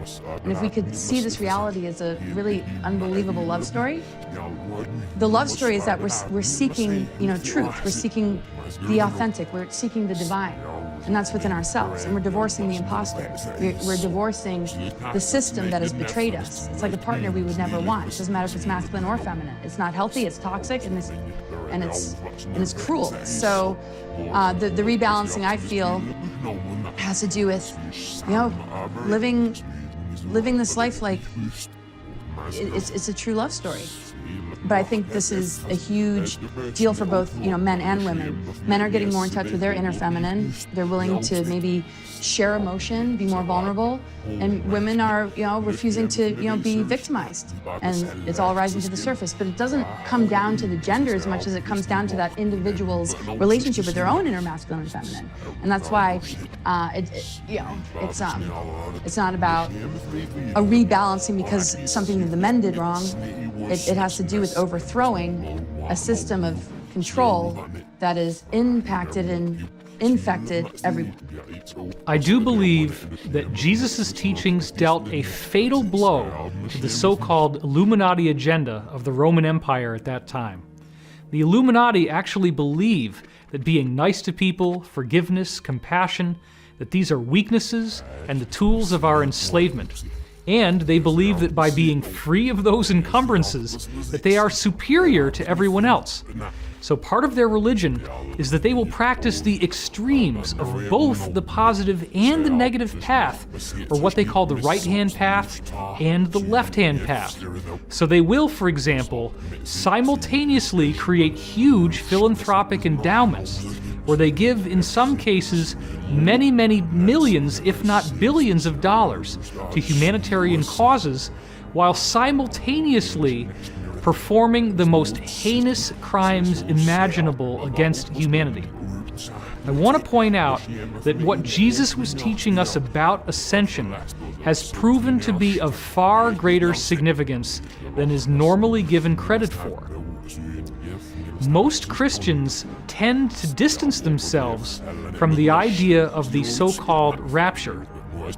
It is important to understand that the book of Revelation was something that happened to John of Patmos as a visionary, psychedelic-type dream experience. And, as is the nature of dreams, there is a great deal of metaphor and symbolism within the content. So, for example, the frequent repetition of the number 7, such as the 7 lampstands and so forth in the book of Revelation, actually refers to the 7 chakras of the human body, the 7 energy centers that we have, which correspond to the 7 basic layers of the universe, the dimensions or densities. This is another thing that is described extensively in the Law of One. There are 7 primary planes of existence that correspond with these 7 different grades of evolution that intelligent life must go through, of which we currently are only at the 3rd, which is the yellow center. So you have red, orange, yellow, or 1st, 2nd, and 3rd, green, which is 4th density, light blue, which is 5th density, indigo, which is 6th density, violet, or 7th density, the crown chakra, and then you go back to pure white light, or intelligent infinity, the octave, which is the original identity of the creation that we all emanate from. Now, where I feel that conventional Christianity has missed some very critical data is when we look at the fact that the ascension that Jesus is describing in the New Testament is actually also predicted in almost every other global spiritual tradition preserved in history on Earth. This traces back to 2 of the most prominent historians in the 20th century, Giorgio de Santillana and Hertha von Deschend. They wrote a book called Hamlet's Mill, which was their magnum opus, and in this book they tied together these legends from 35 different ancient civilizations on Earth, where they all had information regarding this 25,000-year cycle in the Earth. The 25,000-year cycle appears to end with a solar flash, a catastrophic event which also represents a spiritual activation for those on Earth who are ready to appreciate its energetic benefits. So within these secret programs, scientists have become aware of what they're calling a galactic superwave. This wave is traveling through our galaxy and has multiple layers. They describe it as being a giant dust cloud, but with different energetic variables. What they had figured out is they had flown craft out to these locations, and when they did, the energy had a very strange effect on the consciousness of the inhabitants of this craft. People who were positive would bliss out, and people who had more of a negative vibe would become more so. And they described this as an end-time madness that is carried through this wave that travels through each solar system. And when it does, the leading edge acts as sort of a Christ consciousness that forces people to judge themselves and to deal with their own karma and traumas or experience in-time madness. Dr. Paul Laviolette is the first person to have studied the existence of galactic superwaves and basically looking at evidence that through different historical epochs, there have been these great concentrations of cosmic rays impacting the Earth. And Dr. Laviolette had an extraordinary theory for the existence of pulsars. He believed that these were artificially created by advanced extraterrestrial civilizations as warning beacons to newer civilizations such as ours about the existence of these galactic superwaves. And he basically looked at a number of pulsars pointing towards the Earth and the frequencies that they were transmitting at, and saying that this was evidence that these pulsars are transmitting a warning to the Earth to be ready for the next galactic superwave, which, if we're not ready, could actually wipe out our civilization. Now, according to QloQwerQ, as the galactic superwaves sweep into our solar system, they could trigger a solar flash event. That would be where the sun's corona would be ejected in a massive super flare. And because the Earth is roughly 25,000 light years from the center of the galaxy, that's how long it would take for a galactic superwave to travel from the center of the galaxy to us at the moment. Now that 25,000 year cycle is not just some nebulous thing. It actually has a very tangible marker in the wobble in the Earth's axis that takes 25,000 years to complete. And this represents the time that is required for the stars in the night's sky to drift through a complete cycle surrounding the pole star. This acts as a type of clock that tells us when the end of the cycle is going to occur. And these historians found that 35 different cultures around the world were tracking this precession, and they had information about this precession encoded into their religious myths. And it does appear that some singular source worldwide programmed these mythologies and left this material for us to discover. This would appear to be the work of the benevolent, positive extraterrestrials, which the people in the secret space program call the genetic farmer extraterrestrials. These beings knew that we were going to go through this ascension process. So in addition to the secret space program, a program was developed called the Continuity of Species Program. And that program was developed to basically scare all of the nations of the world to provide a certain amount of their GDP to these elite to create underground cities and bunkers and colonies outside of our star system in case our sun were to micro or major nova. So the elite powers in control of this planet are planning for doomsday. It could mean a massive solar flare that gets emitted that society is not prepared for, or it could mean a public that starts waking up, that gets really, really mad. So these elite powers in control, to prepare for a variety of scenarios that could mean their downfall, they've been building a huge subterranean cavern system, basically deep underground military bases, DUMBs. They're kept very, very secret. These free energy sciences and technologies that we've been discussing are most likely kept within many of these deep underground military bases, among many other sort of genetic and other experimentations that they want to do in secret. 20 years ago, I had a Soviet colonel who spoke to me about a deep underground base outside of Moscow that he had been at and he had worked at. And he told me the structure. He said all the levels that were the military levels, the levels that were laboratory and scientists. And he told me that the final level, the most restricted level, was the level that had alien presence on it. Only generals and their aides were allowed on that level. And he said, and even they were not allowed to look directly at these creatures. And that was also the level where they did human experimentation. He said there were bodies, human bodies in there. And he said it was the most extraordinary thing he'd ever seen in his life.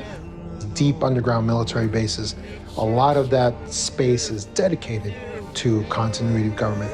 And so the national government support these deep underground areas. These elite powers in control, they have access to information of all kinds of data that tells them about coming cataclysms, things that are impending at any moment.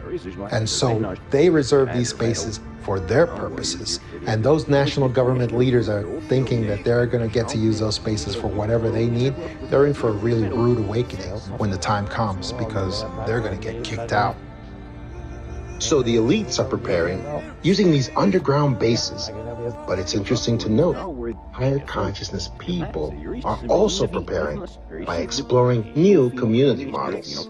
My name is Sasha Stone. I'm, I think, popularly known for having founded the New Earth Nation, which is a sovereign movement of conscious people, living men and women of the living soil, so to speak. Well, the New Earth project and the New Earth blueprint, which is an ongoing evolutionary process, is emerging in direct proportion to the degree to which human beings are fed up and pissed off with the status quo. So as you can imagine, it's a revolution of political consequence, of social consequence, of civilizational consequence. It's underway. It's not possible to know yet quite where the die lands, but the point is we are aggregating conscious sovereign people around the world in multiple parts of the world who want to step outside of the fiction and begin to engage their noble expression as living men and women of the living soil. There is no better way to put it than that, because that is foundationally what the New Earth project is seeking to do, is to restore the organic and the living from the death cult, the blood economy, the fiction of what we've known for the last 8,000 years. What occurs is that each individual on this planet finds themselves more and more connected to every other human. And all of a sudden, we start approaching our problems from completely different angles and seeing solutions that were there all along. We begin to no longer have war and strife within our civilization.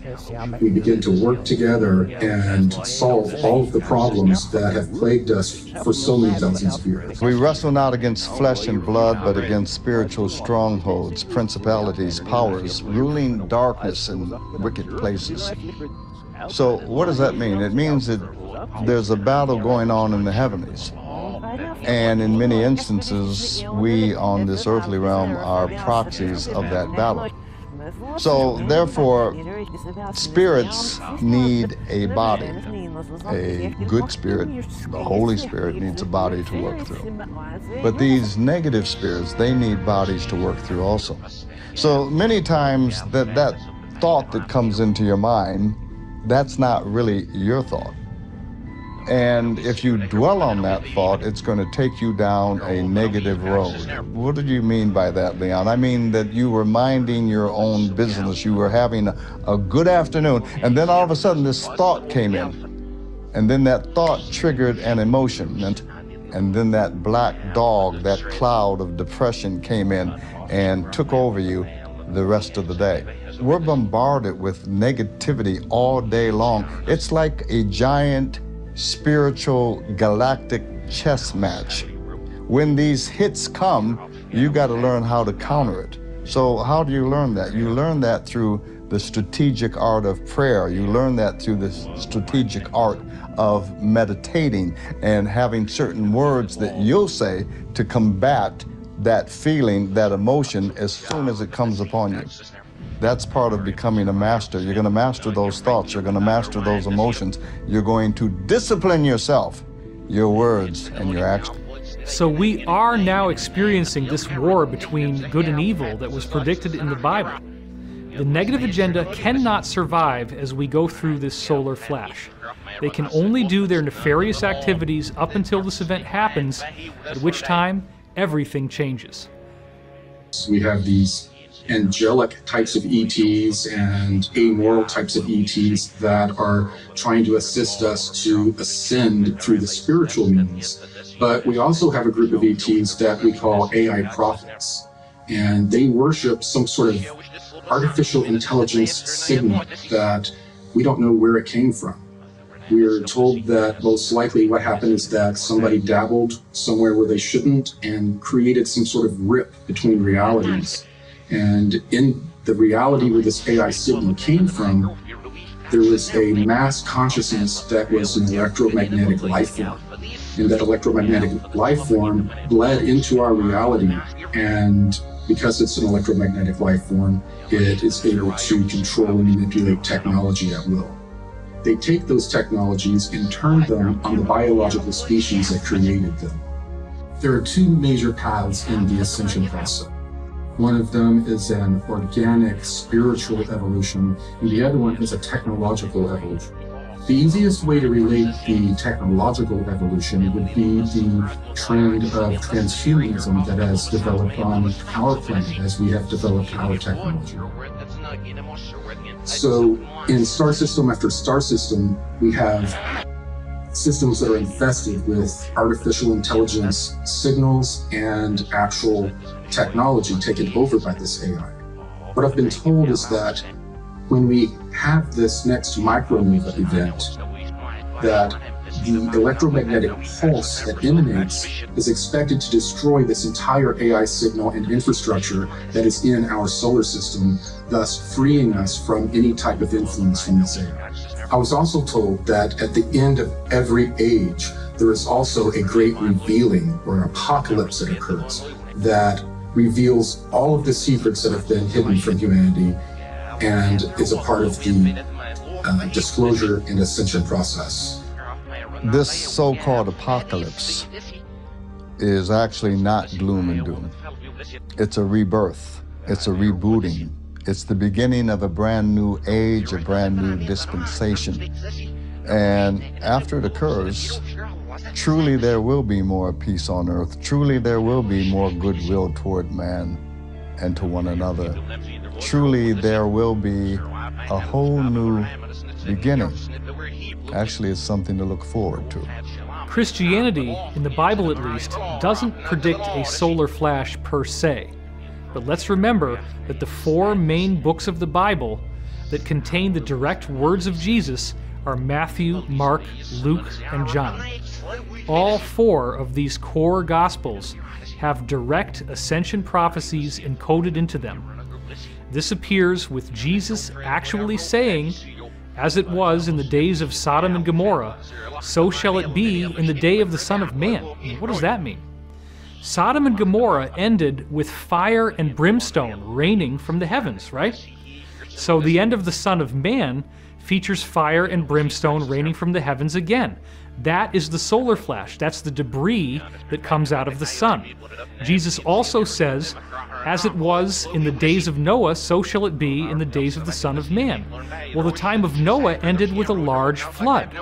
So Jesus appears to be talking about a global catastrophic pole shift event that creates a global flood.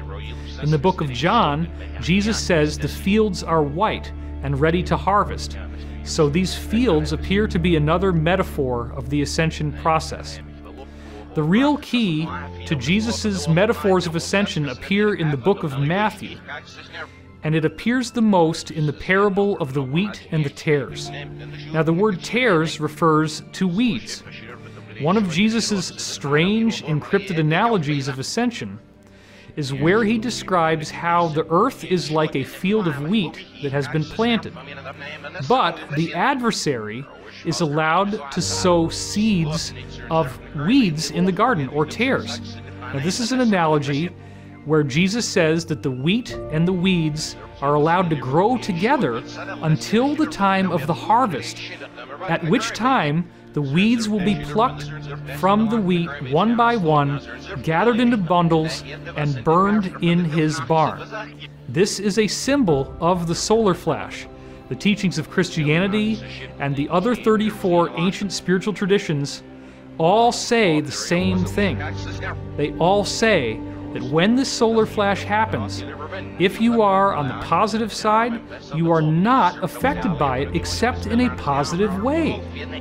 Jesus designed his incarnation to show us what we will go through.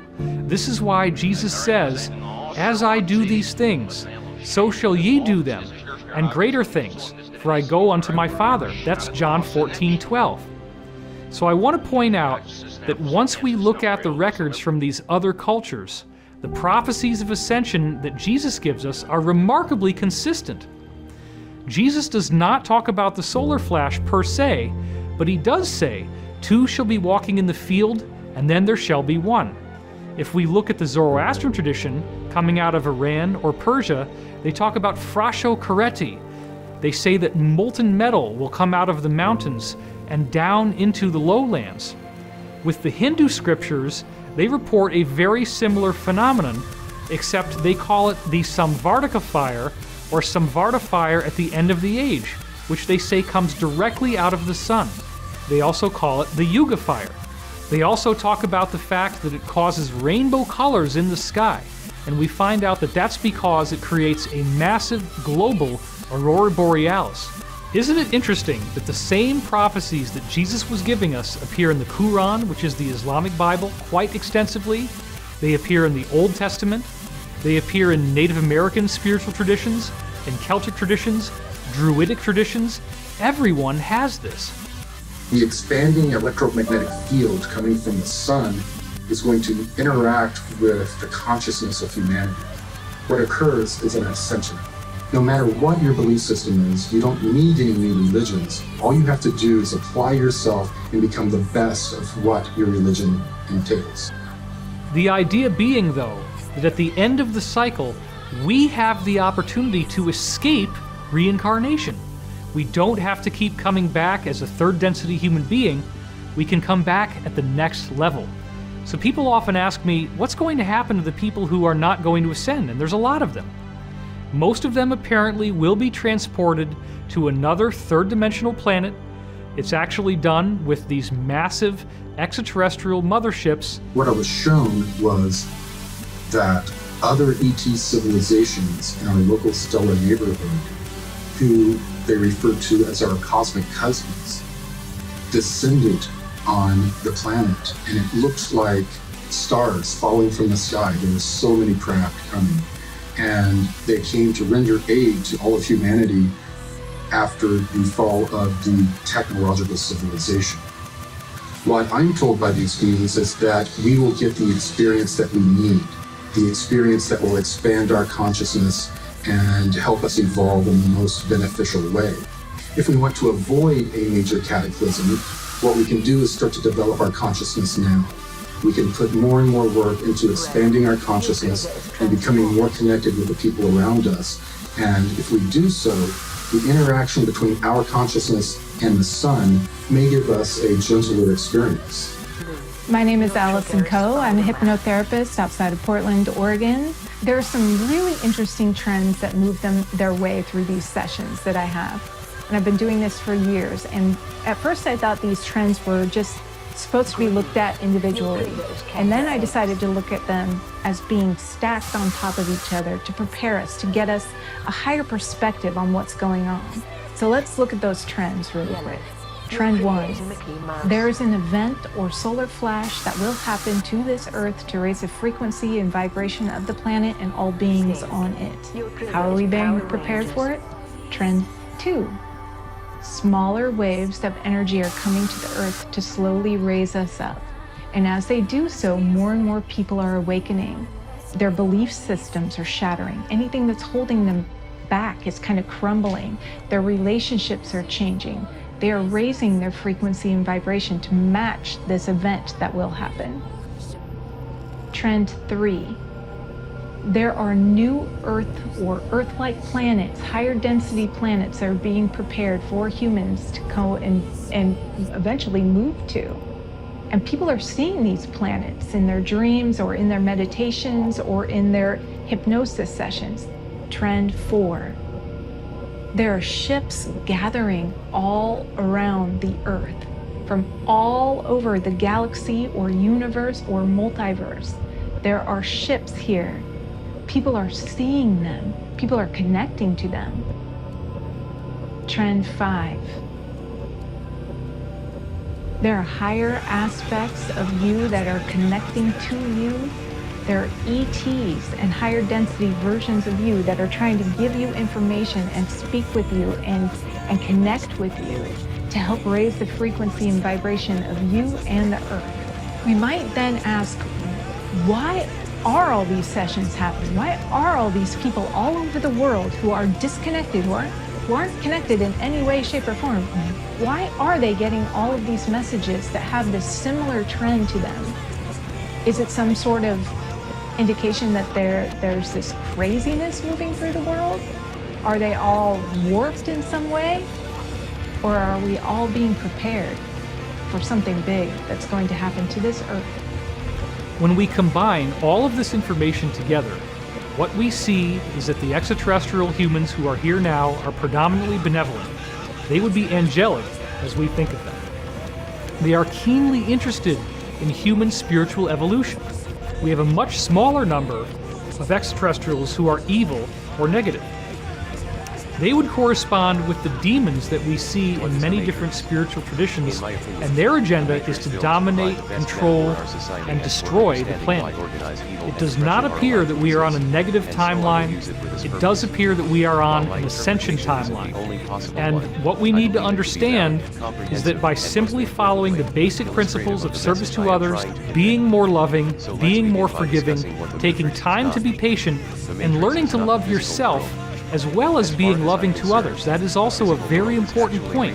Self-forgiveness, self-acceptance. In forgiveness lies the stoppage of the wheel of karma. This is one of my favorite Law of One quotes. By being forgiving and practicing forgiveness, you discharge the karma that would keep you reincarnating. There's something in your body, in your mind, in your spirit, because they all work together, that wants you to heal and be a whole person again. And I believe that it will set up the circumstances and the synchronicities in your life to guide you to exactly what you want. Or exactly what you need to look at to heal. The body wants to be whole. It wants the whole energy field and the energy flow through the aura in the human body to be smooth and flowing. It doesn't want to be slamming up against these blocks in your body or in your consciousness. And it will keep working away at those blocks one way or another until you can find the way to heal so that energy can flow smooth again, and then you can be more seamlessly connected to the whole of the universe. If you really want to heal and you're willing to go wherever you need to go to heal, the universe will set up the synchronicities that will guide you to what you need to find out about yourself so that you can heal. It's not about what happens, it's about how we handle it and how we help those around us. And if you're watching this right now, you actually have the power to do that. And I think that's what people don't really understand, is that all of us collectively have the power to help one another, no matter what's going on. Well, also on top of that, I think that when all of these things do get exposed, there's so many people in the mainstream society that are just going to be like, what is going on, you know? And they're going to look to not just us, I mean, the collective, yeah, everybody who's focusing on this for answers. But I think there's a divine aspect to this, where we don't even know our own potential as human beings. My dear ones, this is not gloom and doom. This is not the end of the world. Ascension is the start of a new age. You are a son or a daughter of God Most High. It's who you are, it's what you are. The Great Spirit, the Great Source, the Alpha and the Omega. You are the son and the daughter of the Alpha Omega. If we were to unify, if we were to get over the fear and start living with hope, living with positivity, they wouldn't be able to feed off our negative energy. Thus, I feel the question one should ask would be, how can I individually be prepared? What you have to do is believe in yourself and your healing and your light and your vibration. That's all the preparation you need at this point. You have to start being whole. Our bodies are made up of these trillions of atoms that are quantumly entangled not only to one another, but to everyone else. So in this ascension window, we're actually lifting the veil between life and death because we've gone through enough of these cycles that the polarity or the duality between life and death is beginning to thin. Numerous religions and a variety of cultures have prophesied that this event is coming. It's not a matter of if, but when. Contact is happening now, and we have to get ready for the massive event that's coming still, which is happening soon. The main message from these ETs are for us to become more spiritual and to prepare ourselves for this coming event. So this big change is coming, but everyone's got a piece in this, and no one's more important than anyone else. We're all in the same wavelength here at the most important time in the universe right now. I don't care what religion you are, what color you are, what culture. It doesn't matter. That 0 point that we want to get to is right here. And when you connect with this, everything's connected. We need to reconnect with what's ethical. How do we live as a civilization ethically and morally with all the new technology that we have, that we're developing, and that we will develop in the future? And that's what we all have to do in order to be happy, be joyful, to be in the moment. You see, prayer can change some things, but some prophecies cannot be changed. The information that we have been holding back, or at least survived throughout the ages, has to be put out there. I'm offering teachings. It's 20,000 years old. And all I need, I don't need money, just people to listen. Can we retrain ourselves and even teach the next generation the value of being of service to others, to honor Mother Earth, to honor our animals, to honor one another, to respect the sovereign dignity of each individual? The best thing that you can do if you find yourself in this Illuminati in any way, the best thing you can do to absolve yourself of any karmic debt is to come forward as an insider, as a whistleblower. If you dedicate your life in service and you are willing to speak out and act on behalf of the greater good for humanity, you better believe that you can get your ticket to the ascension. You can make a difference by becoming a hero. If you become a hero, if you do the right thing, you do not have to be condemned. You do not have to miss out on this ascension process. So I believe we must remember that the spiritual forces that exist on Earth are real, that the different teachers from different religious backgrounds did come in with a message. There is a consistency to that message. This is the angelic positive agenda. It is to teach us the importance of love, positivity, compassion, long-suffering, patience, forgiveness, and understanding. And once we embrace and live by these principles, we are bringing ourselves into vibrational accordance with this higher truth. It is a very exciting future, and it is a future that I am willing to fight for, and that I spend every day of my life to prepare us for. That is the mission, that is the objective, that is the ascension, and that is the cosmic secret. It does not matter how many people are involved and how the happiness is divided between the people. Looks great, right? But if 20 people are just okay and one person is super happy, and this person you is are the so conduit between the spiritual realms and the physical realms. And this is ethically correct and morally a right thing to do. You are the convergence of science and spirituality. Some people have to sacrifice themselves as long as the total amount of The happiness. choice is up to each of us, So who are these but people the who answer have to is yours, sacrifice themselves, and yours how many alone. people are we talking about? Do they know it about themselves? Will you choose Can you fear, see that people who are addicted to or will you status, choose poverty, love? and extravagance? That The people is who the get only feeling question. that they are better than all the rest, that they own the world, that those people do reach a higher state of happiness compared to people that don't really care about a lot of property/money and do care about other people instead of own interest. Own interest is, by the way, the hidden hand from Adam Smith, hidden or invisible hand. But what does Aristotle say about all this? No man can have more than a certain amount of property/possession/wealth. He is very strict and clear about these rules in his works. So do we have a problem? If the economy was based on exchange of goods, there was indeed a problem someone with Karl prays for Marx and the patience, banking thank system God gives provide them the solution. patience. You take your money and you hand it out as a loan, so you actually don't have a whole lot of capital, but each month you get a certain amount that covers your big luxurious expenses. This way you escape Aristotle and Plato's advice on how life works and the laws of nature on the division of property between the amount of people on earth. This way you escape the possible negative force when having too much, and you use Marx's theory on how to fully exploit your workers for your own advantage. Meantime you give those workers loans so you don't break the natural laws ancient philosophers talk about.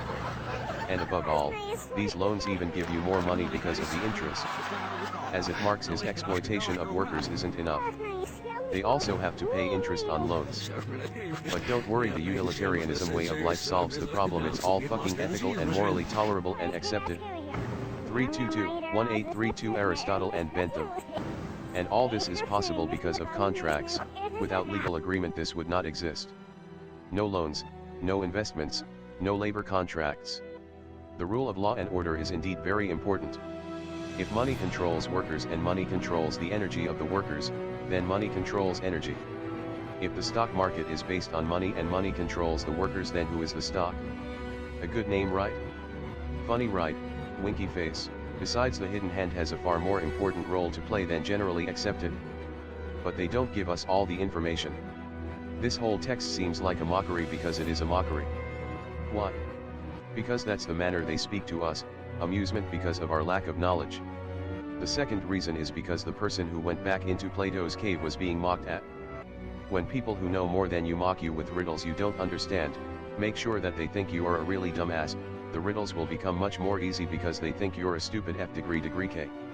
Keep track of things, connect dots, and see where the arrow points.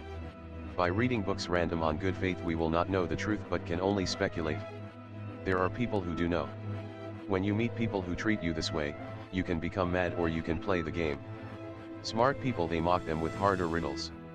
So be a smart man, play a stupid muppet for the masters, deceive them, manipulate them, study psychology, take the information, use the information and let them become the puppets while thinking they are still the masters.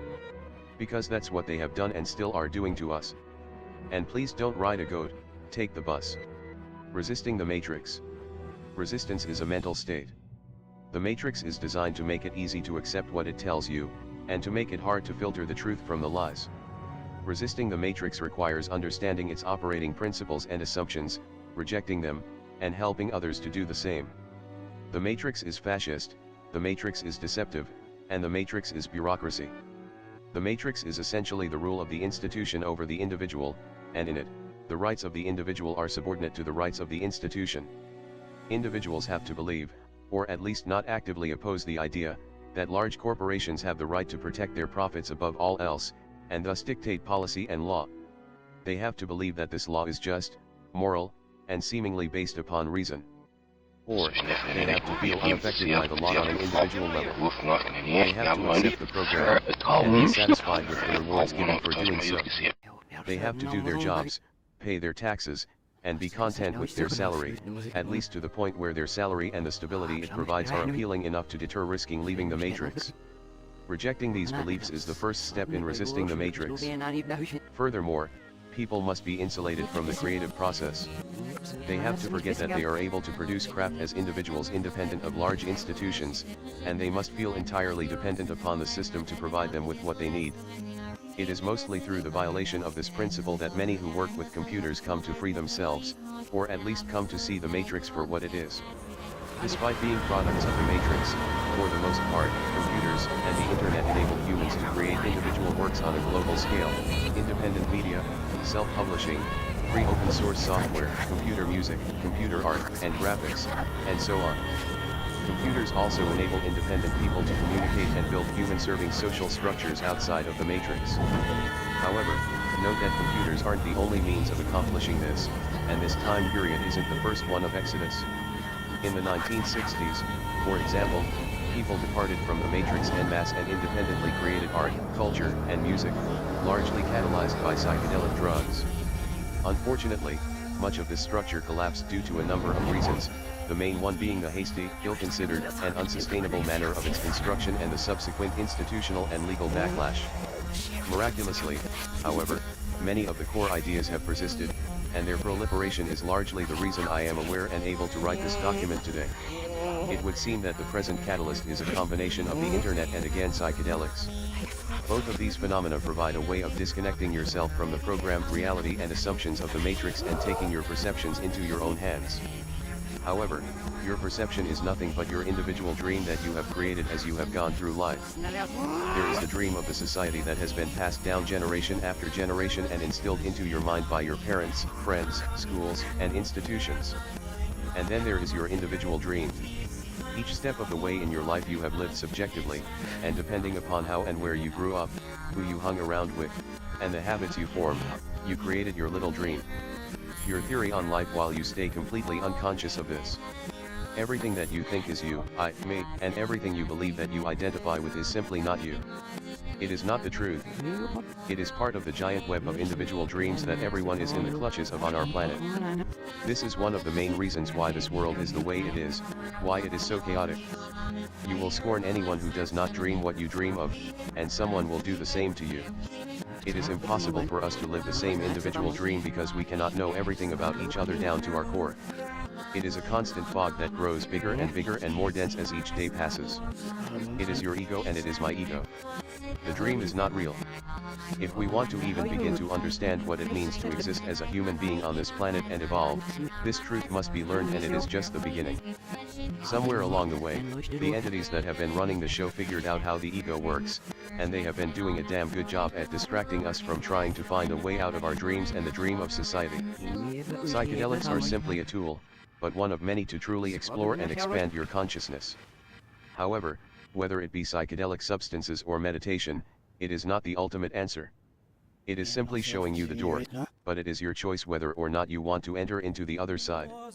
To persist, the matrix requires control, and in democratic societies it maintains this control by filtering people's view of reality through corporate-owned mass media and television. In essence, the matrix requires a form of thought control, but not in the science fiction sense. Instead, it achieves an effective enough manner of thought control by manufacturing consent. The large majority of the public has to buy in. They have to believe that the news media give them an accurate picture of the world. And by and large, they do believe this. Everything the general public knows about the world, they know through the matrix. The symbols and images the matrix presents to them have become more real than reality itself. Hence the popularity of the ungodly abomination that is reality TV. Note that while some media outlets do actively promote a political agenda of domination and control, on the whole it is not through some grand conspiracy that this process, or any process of the matrix, functions. It is simply the way mass media is organized. Mass media is a machine that exists as a profit-maximizing entity, and the most profitable news, and the cheapest news to produce, is recycled sound bites and pre-packaged press releases from corporations and government. Furthermore, in the interest of preserving its revenue stream, news media cannot allow the public to hold any opinion that may threaten the authority and policy of government or the profitability of their sponsors, which are also machines of the matrix and almost always directly involved in the business of domination and control.